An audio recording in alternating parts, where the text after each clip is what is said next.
share, whatever you need to do. If you haven't subscribed or followed this, do it right now. We have someone, a young lady, and I emphasize the young because you'll see that what she went through is something that most people in their 20s never have to face, thank God. But my goodness, she faced it down. So we'll get into her story. I do want to show you real quick because she is also a writer, and she has, well, let's see right here, a bunch of books. This is a whole series, the Adventures of Rooney Cruise series, and a new one's coming out in November. So actually, I think a month from today. So this is nice. And we'll talk about some of the books. But you really need to hear this story. And my guest name is Erin Weidemann. And she is coming to us from Montana. And I am jealous already because I live here in flat, hot, crowded Dallas-Fort Worth. But anyway. All right, yeah, we got lots of people in here, so this is good. Let's get into your story. Hi, Erin, how are you doing? Randy, I'm so excited to be here. I'm doing great. Montana's wonderful. We're having sort of an Indian summer. It's been oddly hot. I've heard we're brand new residents, so it's been in the 70s. It's held tight, and then this week I'm watching the temperature start to plummet. So I'm getting a little nervous, but I think it's going to be okay. I come from hot weather like you, so it'll be quite an adventure, I think, for our family. This will be your first winter in Montana? Yeah, I went to school back east at Penn State to play softball, so I'm used to, the seasons changing and having it be really cold. And, okay. But people tell me it's a little different. Yeah, yeah. Yeah, well, we'll see. It's gonna be fun. I'll check back with you in February. Yeah, please do. Okay. So here's the thing. I'm not going to ask your age because I've learned by now not to do that. But you're young. You're young. Okay. But when you were 26. You got devastating news. Let's talk about some of that. What happened? I did. So I was, fresh out of college a couple of years, kind of working, doing the young professional thing. I had no faith to speak of. I grew up in church and kind of walked away from the Lord years before that. And I was, making money and kind of on a fast track career wise. And I had felt a lump when I was in college. I was about 22 and I had it checked by a teen doctor. Who really told me not to worry about it. I didn't have any symptoms. I wasn't exhibiting any, issues of any kind. I was in the middle of a successful softball career at Penn State. So she just told me to watch it, and I didn't. I really, stopped paying attention to it like a young 20-something. So fast forward, 26 years old, my mom out of nowhere just says, "Hey, did you ever get that rechecked?" And I said no. So she took me to the doctor, and I was so thankful that day that she was with me because the doctor, he just did a quick exam where, physically he touched my neck and he palpated a little bit and up inside, both sides of my neck, the back of my head. And then he just stopped after like 30 or 40 seconds. And he put his hands on my hands and he looked right into my eyes and he said, "Erin, you have cancer. I can feel it all over the entire top half of your whole body. I feel it underneath your collarbone. I feel it on both sides of your neck. I feel all these tumors inside. What are you doing tomorrow? We need to have a biopsy as early as possible." And I looked at my mom and I thought, what is this guy talking about? I mean, I'm a healthy former college athlete. I've never broken a bone. I'm in the middle of my career. I've got my own plans, my own life. How can he know without a test, without an ultrasound, without an MRI that it's cancer? And he was so sure when he looked at me. And we did it the next day. We had a biopsy, 7 a.m. They knew before I woke up. By the time I did wake up, he was in the room with me telling me, "Erin, you've got aggressive metastatic thyroid cancer. It has gone to all of the lymph nodes in your neck and your chest, and we're going to need to do an emergency surgery as soon as we can plan it." It was 2 weeks later. It was 9 hours long, and I went from thinking I was in control of everything. I've got my own plans, my own vision, my own dreams for the future, to okay, I have a disease. We did not catch it early. I am diagnosed. I have no idea how to deal with this. I don't have any parameters for this. I've never let anybody in to help me or support me in a way that's needed when you're diagnosed with something as aggressive as I was dealing with. And it just wrecked me as a human being. I was not prepared for what happened. Sure. No, I mean, nobody ever really is, especially in your 20s. You just don't think about it. Do you know what the survival rate is on that kind of cancer offhand? So it's a high survival rate. They gave me a 90% chance of living 10 years. And I remember sitting in the doctor's office going, I'm 26 years old. That's so exciting. What a high number, 90%. But 10 years, like I'm going to miss the entire next 2/3 of my life. And if I, if I end up being on the negative side of that diagnosis. So thankfully that was not the case. We hit it hard and fast with treatment, radiation, all of the different things that you have to do. And even after it came back multiple times over many years, I dealt with it 5 times total over 5 years. It was never as hard as that first diagnosis. That first one really wrecked me as a human. Like I said, I was not prepared for it. I didn't know how to let people help me. I woke up from that second surgery, that 9-hour big one, where they sliced open the scar is huge across my neck, where they had to get everything out. And I went into that surgery, fully functional, had full use of my limbs, could turn, could go to work, could, bathe and do the things that I needed to do as an adult for myself. And I woke up from that surgery and I couldn't do anything myself for months. And I really learned in that season. I mean, I had just bought a home. I moved renters in. I moved right back in with my parents, and really, that was a period of time of learning to be humble and to really lean on the support and the love and the care of other people who are around you, the family that love you, and just letting them see the bare, the side of you that nobody wants to see, because you want everybody you want everybody to seem like you look all put together and like you've got everything figured out as a 20-something. But I can only imagine how that would wreck a person. But you mentioned you grew up in church, but had kind of walked away. Yeah. What happened there? Did that make you start going, God, where are you? Are you there? Absolutely. And I'm so grateful for the upbringing that I did have. Like I was a very good check the box churchgoer. I memorized all the songs and the stories and read my scriptures and did all of that. And none of that was present in my home. We didn't read the Bible. We didn't talk about God or Jesus at home. So it just felt very disconnected. And when I got to be about 16, I was just this isn't for me. I'm very busy with school and sports and the things that in the world and in my flesh were making me feel really valuable as a girl. Really lifted up and rewarded for the things that I could earn, accolades and, things that you can earn for yourself. So I spent, 10 long years, 16 to 26 doing that. And then I'm staring down the face of this diagnosis going, okay, let me try to shoulder the weight of this burden myself. Okay, let me learn to let my parents in. Maybe they can help me. And then I remember very distinctly that first diagnosis, 3 months into it, I had to do a radioactive iodine treatment where they had to blast me with the highest dose of radiation possible they can give you. And it's in pill form.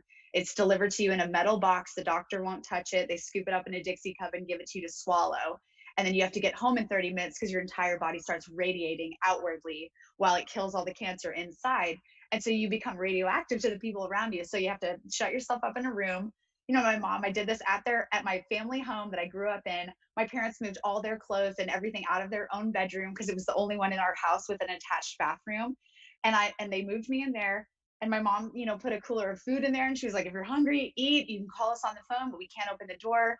And I remember distinctly being in that room, being so isolated. I was alone. No one could come in. And I started to feel so dizzy and hot and scared that I started to panic. And I thought, if I faint, no one can come in here and help me.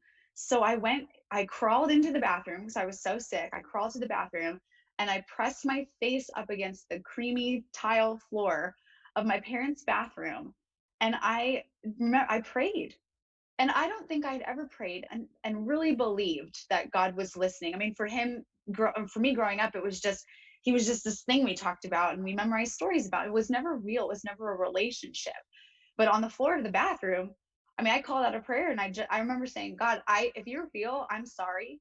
I've made a mistake. Please don't let this disease kill me. I can't do this by myself. No one can come in here and help me if you're real. I need your help. And I'm sorry, I'm getting so emotional thinking about it so many years later, but it was really the first time that I needed him. And the peace that came over me in that moment. And I did, I had to spend many more hours in that room while everything got worked over and all the radiation did its thing. And I felt so much, I felt the presence of God in that room after I just called out to him. He's such a loving, gracious, and wonderful father after, years of turning my back on him, making every mistake possible. And there he was, right there to pick me up, to sit with me on the floor of a bathroom by myself. And all I had to do was just ask him, and start to seek him. And he was just there. What did you sense? What were the, was it just his presence, or was there more going on? I felt, I mean, in that moment, I was on the floor. I remember feeling so, when you're about to faint, things get fuzzy and black, and you start Hmm. to see stars and all of that. And just as I started to talk, and it wasn't just like a call out of one sentence. It was just more of a, okay, God, are you here? Can you hear me?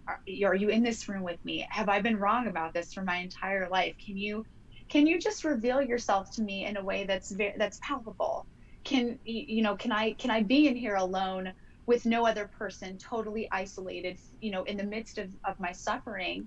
At least the suffering that I was experiencing was more emotional, and now it met with the physical in that moment. But I really felt my spirit get steady in that moment. I mean, I felt good enough to sit up.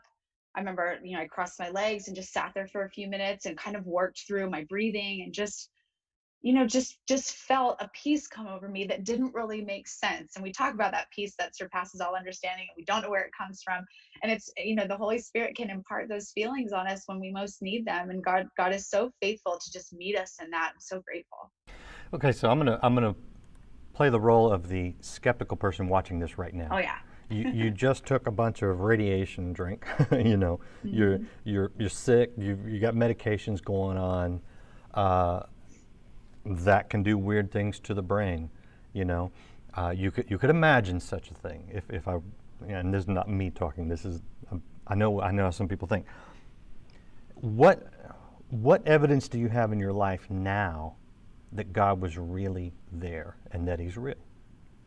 I don't know if we have enough time in this program, but I'll try to give you some examples. So, I mean, obviously, in that moment, I felt the peace of God. I sat up, and then practically, I think as I got better and moved through the treatment, 72 hours is up, and then the door opens, and it's time to come out. And now, what are you going to do with your life?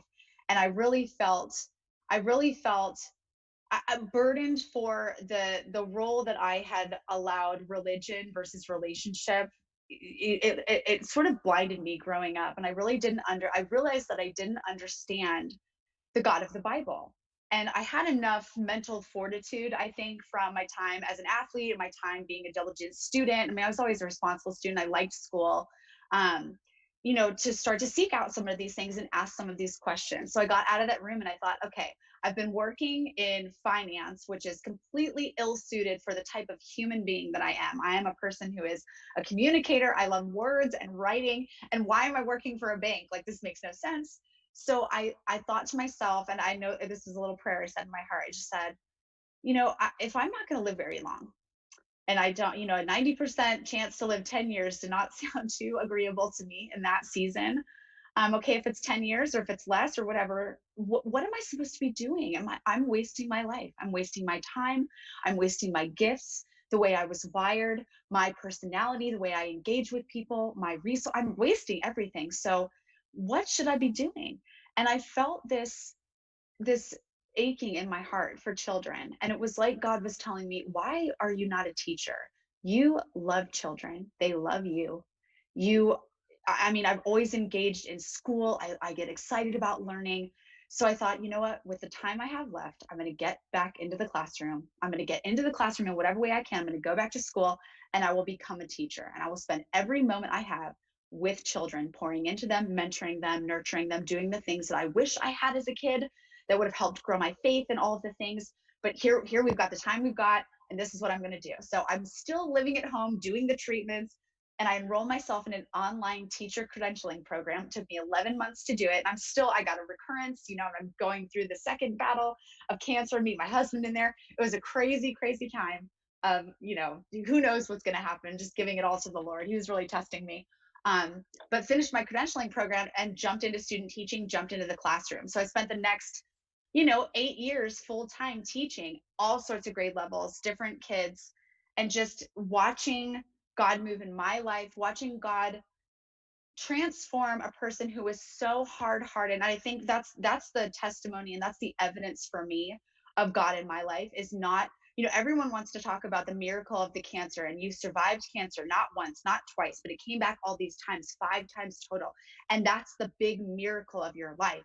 And I'm over here going, no, no, no. I was a hard-hearted atheist, selfish, completely self-absorbed, completely wasting her gifts and talents. And God met me and brought me this period of suffering that is the most cherished blessing. Cancer for me is the single thing that gave me a violent shove into reality, that started me down a path of asking these questions and seeking the Lord. And when I started to seek him, he says when we seek him we find him. When you start looking for him, he shows up. And he has showed up in my life in innumerable ways, from the impact I've been able to have with students, the ability to be able to write these 12 books and get them out to girls all over the world, to have a marriage and a family of my own. I just delivered my second baby. I never thought I could have children. My baby is 7 weeks old yesterday. I've got 2 beautiful girls. I mean, the blessings abound. And it's not to say that hard times and suffering, and we go through,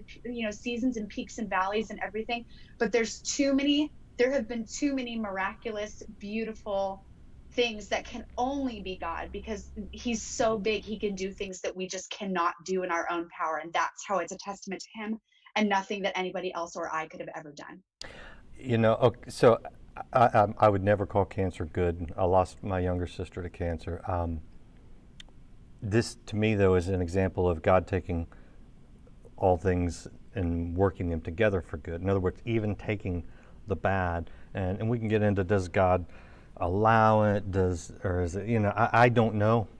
I mean, this is something I've pondered. I don't know. But what I do know is, when I see what I see in you and what you just said, is that God used something that is awful and made something beautiful. It's the best thing that ever happened to me. And people think I'm crazy. They're like, how can you say that? But it truly, I can see when, and hindsight is such a beautiful thing. That's another blessing that we don't even talk about, like the ability to look back and go, oh my gosh, I see, God, your footprints and your fingerprints all over everything.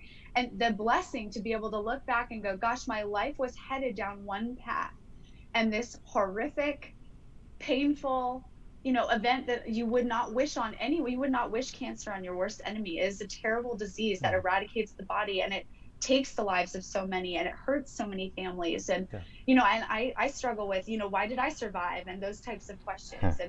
And but I think I live in just the peace of looking back and going, gosh, I can see, Lord, that you set me on a different path. I mean, right down to meeting my husband, and not even understanding how someone could love someone that much to pursue them. In the middle of a cancer diagnosis, I met my husband, and there he was, this guy who was like so excited to date me and take me out and pursue him. Like, my time out of the house is spent, going to doctor's appointments and surgeries with my mom. Do you want to come and hang out and do that? And he was like, you just tell me when to show up. And he would sit with my mom and do puzzles in the waiting room. And I was like, who is this psychopath? Like, why does he love me already? And he doesn't even know. He knew. He was like, I can see a vision for our family. God, I know you're my wife. God has shown me your future. He's shown me a hope. You need to trust him. You need to surrender. And it was just this lovely softening of my heart with these little bits and pieces and people and experiences along the way. And I can look back now and go, gosh, that's the miracle of my life, that God was able to take this frozen, angry, corrupt individual and change her and transform her in the way that only the gospel can. Oh man, you face some very deep issues, and they're writing children's books. I want to get to the books, but I have another question real quick for you. Yeah. How did this impact? You mentioned your mom a couple of times. How did this impact your parents? Oh, I mean, they were, I think, for me, I was always strong growing up. I always wanted to be very independent.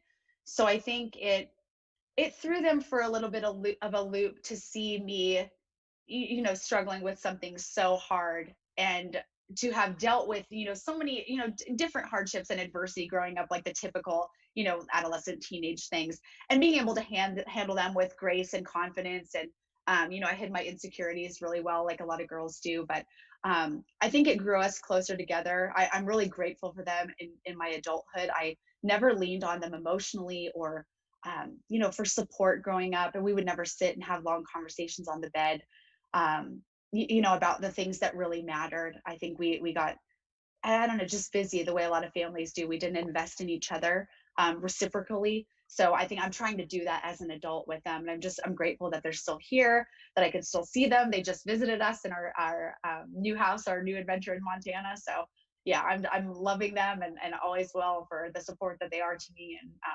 now they're sweet grandbabies. Well, that's fabulous.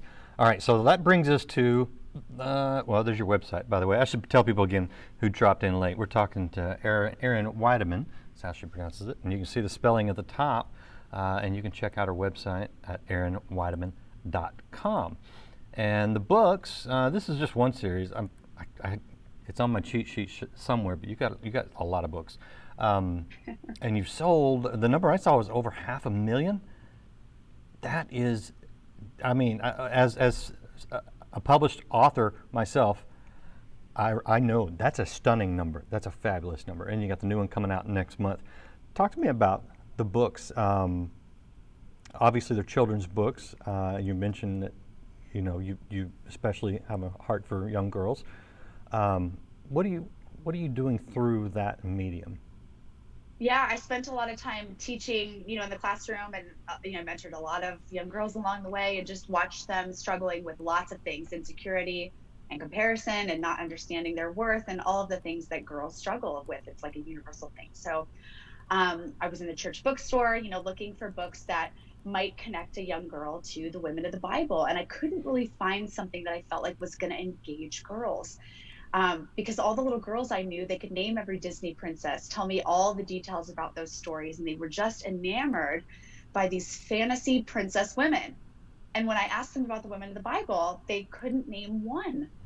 And there was just this disconnect. So my husband and I started, playing around with the idea of, okay, well, if we were going to get girls excited about, engaged in the stories of women of the Bible, how would we do that? So we thought we would write a book series, and I wrote a little bit at a time, between grading papers at the library and chasing my little 1-year-old daughter, who I never thought I would have around. I mean, it was a nuts time in my life, trying to figure out how to write this book series. But we settled on the first 5 women in the series are 5 women in the Old Testament that we felt like could give girls an understanding of what is God's character, what does he say about me, what does this mean for my life, and take a girl from absolutely no relationship with God, and she would establish it with prayer, all the way through these very particular character traits: patience, bravery, loyalty, and leadership, on her way to understanding how to cultivate that character, and how give parents and grandparents the tools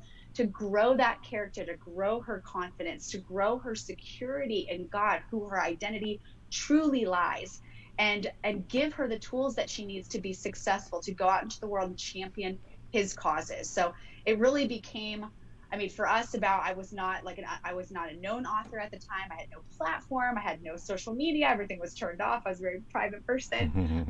So no publisher was going to touch me. So we felt challenged. God really challenged us at the beginning to start a publishing company. So we are not, a traditionally published author duo. We are a, God-made startup that grew and grew and grew, and God just multiplied everything and got this book series out to girls all over the world. And the 4 corners of the world. It is so amazing to hear stories coming out of Africa and Asia and South America, and just places that it's not even translated to be yet, and people are taking it and translate. It's just, it is amazing what God's people can do when they mobilize, when they get a resource that excites them for kids. And I'm just excited to be a part of it and here to experience it all. Yeah, and I put the URL for the books, BibleBells.com, in the chat, so you guys can see that if you're on chat.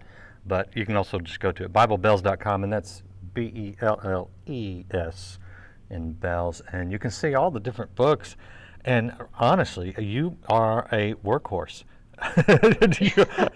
to put out so many books. By the way, you've got some free downloadable resources for people, so they can visit the website and get some things, and I highly recommend it. Yeah, the first book is a PDF. It's free. We have free devotionals there, coloring pages. My teacher brain was like, "Ooh, what fun things can I make Mm. for parents and grandparents and all the adults who love kids to work with them?" So, yeah, it's all there. So here's the thing about books that people probably don't realize is they're a lot of work. And it's one thing when you have a publisher who does much of the work for you, um, but to do it on your own, that takes a lot of time. That takes obviously the talent, but beyond that, it's not like a lot of people think, hey, I want to write a book. And I'm always like, go write it, because if you can get over that hurdle, then you can get to the next hurdle, which is the distribution. And so, as you've done this, you had to go up front, kind of in some a little bit of almost blind faith. I hate to use the phrase, but you know what I mean. So, what did you see just in the process of God's hand in that?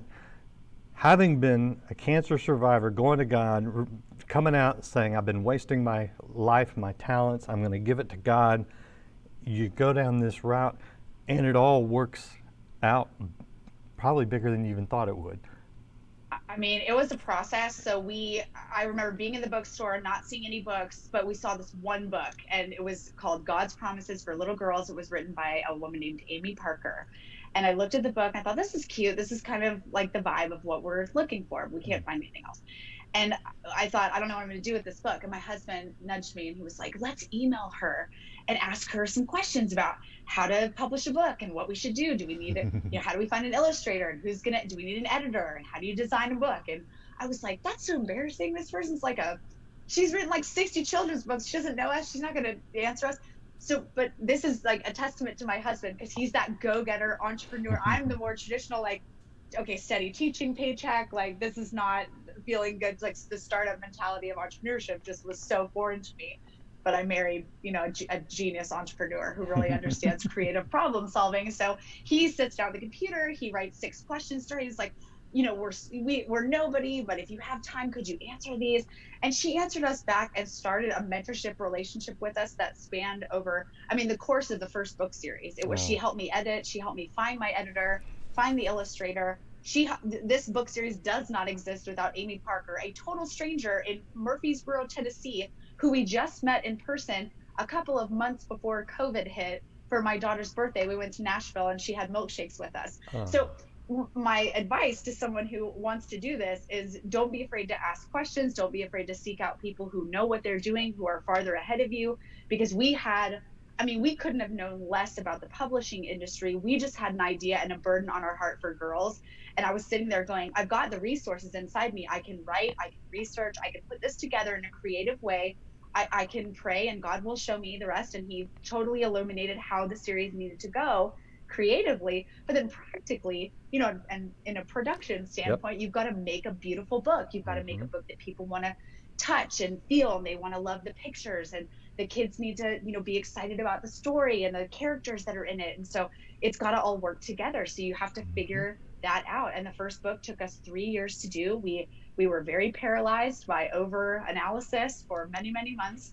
But then as it got easier, it got faster. So I think the second book, Esther, took us 6 months, and then Abigail came in 3, and then, the other 2 came shortly after that. So we got in a good rhythm after we finished that first one. But man, you have to start slow, but don't despise the small beginnings. That's what I would say. That's it right there. And a lot of people get stuck and bogged down, and I'm glad you said that and walked through some of the details of the process, because you do. When God's called you to do something, you got to stick with it, ask for help. And never doubt, when and he will do it. He has moved it forward, where we've just been, okay, we'll send an email, and then what happens? Okay, we'll take the next step through the door, or I'll go speak at a church. And I was, cold calling MOPS groups and saying, hey, would you like to hear from a 5-time cancer survivor who is writing a book series for girls, and maybe that would interest some of your moms? And some of them said yes. So I came, and I would share and sell some books afterwards. And it was very bare bones and simple in the beginning. But that's just what I felt like God wanted me to do. So you've got to be willing to do it. But see, and that's the thing, you put in the work. And unfortunately, a lot of Christians want to ride their faith right past all the work, and it just doesn't. It usually doesn't work that way, so that's great. So the new book, Ringleaders, comes out in a month, and you can pre-order it in a couple weeks here. And I'm just telling everybody watching right now, perfect Christmas gift. The little girls in your life, perfect Christmas gift. So you can actually go pick up the whole 5-book series, and then you'll have to wait a couple weeks to complete the series and get the new one. But what kind of feedback are you getting as parents use these books with their little girls and teaching them Bible stories in a way that they can engage with, and not just Bible stories, which is enough, but for young women who need to see godly women and set that example? What kind of feedback are you getting? I think that's what it blesses me most about just authoring the series and watching what God has brought me in terms of moms and grandmas and aunts and dads, and I mean, like, men and women across the spectrum, engaging with girls of all ages. Our readership is like 4 to 10 years old, so it's a wide range. You've got girls on laps, you're really excited to hear from mom and dad who are reading to them, and then you've got olders like 8, 9, 10, 11-year-old girls who are reading this on their own and getting things out of it and writing me letters and just saying, this is helping me understand who God says I am. God has equipped girls with these specific, we call them superpowers in the book, but things like being able to pray to him, being able to wait and discern his voice, and then act according to his timing and not your own timing. These are all skills that girls need to develop over time. The idea of being brave, like when you tell somebody to be brave, that's a very abstract idea unless you can teach that. What does that look like? What does it feel like? What is that actualized, right? These are the conversations that I love having as a teacher. I mean, in the classroom, when I would deal with parents and be able to counsel them and guide their daughters in a certain way, have hard conversations or whatever. But this is what blesses me as a parent, and now as the author of this series, to hear back from parents who are saying, gosh, you're giving me the words, you're giving me the tools to have these hard conversations, and not just to talk about it, but to teach this inside the home, outside the home, in our community, to be able to show girls, not be brave. You're supposed to be loyal and love people faithfully, and you're supposed to be a leader. But what does that look like lived out? How does that live out practically for girls that are really small? And when you grow them up in that, and that's the culture and the environment that you're teaching them through, God's gonna partner with you in that, and he's gonna bring them up to really understand fully their God-given identity. And it's such an exciting time to do it. It's fabulous. I'm going to give you the last word, but I'm going to show people your website real quick. The book website, BibleBells.com. You can see it in the upper left right there, how to spell bells. And her personal website, ErinWeidemann.com. And a good German name, so spell it correctly and you'll find it. And you can book her to speak to your group, your church, your women's group, your women's and men's group, whatever. So all those are available. And I would encourage you, I mean, this is such a beautiful testimony and inspirational story. But Erin, before I say goodbye for the weekend to our wonderful audience, is there anything that you want to say? Even anything you want to promote? Yeah, I mean, we've all been hit with a weird, the COVID season is a weird season. So I just want to encourage people, if you're still at home, if you're schooling your kids, if you're trying to juggle work and you feel like God's not in it, he's there. Spend time in his word, carve out a little bit of time and just sit with the Lord who loves you. He wants to guide you. He's there to protect you. He's there to guard your heart and mind and all of these relationships that I know we're all struggling through. It's hard to be home. It's hard not to be able to go out and do the things that you want to do. But the Lord is in all of it. And he wants to work on each of us in this season. So I just want to encourage people to do that. I've had to learn that, moving to Montana and having a new baby and homeschooling and doing work, and it's all stressful and it's all a lot of pressure, and there's a lot going on inside our home. So I just want you to know that I'm with you. God is with you. He has not given up. He is hard at work in this season, and you can trust him. And then I would just say, I'm just really excited for this new book to come out. This new resource really is the next adventure for Rooney Cruz, our main character, who's gone through the Herd series, and she's showed girls that she can be brave and loyal and a leader like God wants her to be. But this next step is really her coming to understand what it means to share the gospel, that it's not just about living a life of good character, that life isn't about success. It's about being significant for the kingdom of God. So I'm super excited for this book to come out. You pre-orders start on the 20th. Yeah, just come and check it out. I'm really, really excited for you guys to interact and engage with your girls, and would love to know what you think. Thank you for your time. Thank you for your talent. And thank you for all that you're doing and your testimony, most of all. Beautiful, beautiful, beautiful. Share this interview. And if you haven't subscribed or followed this channel, do it right now. You can see more great interviews. There you go. I'll just leave that with you for the entire weekend, because that'll carry you through. And we'll see you again next week here on Life Today Live.